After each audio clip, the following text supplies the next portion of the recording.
ইমাম শাফিঈ রাহমাতুল্লাহি আলাইহি বলেন পৃথিবীর 170টি সূরা যদি আল্লাহ পাক রব্বুল আলামিন নাযিল করতেন, একটি সূরা সূরা আসর নাযিল করতেন, পৃথিবীর মানুষ এই সূরাগুলোর আমল করে চলতেন, পৃথিবীর মানুষ জান্নাতি হয়ে যেতেন। আল্লাহ পাক রব্বুল আলামিন সূরা আসরের মধ্যে বলেন, সর্বপ্রথম আল্লাহ পাক রব্বুল আলামিন সময় রেখেছেন, সময় আমাদের দাবি সম্পদ।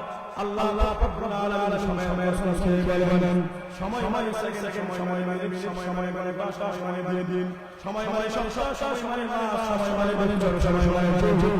মিনিট সেকেন্ডের পর মিনিট আসে, সেকেন্ডের পর ঘন্টা আসে, ঘন্টার পর দিন আসে, দিনের পর সপ্তাহ আসে, সপ্তাহ মাস আসে, মাস আসার পর বছর আসে, বছর আস্তে আস্তে এমন এক সময় চলে আসে, মসজিদের মালিক আলাদা হয়ে যায়, বাড়িওয়ালা আলাদা হয়ে যায়।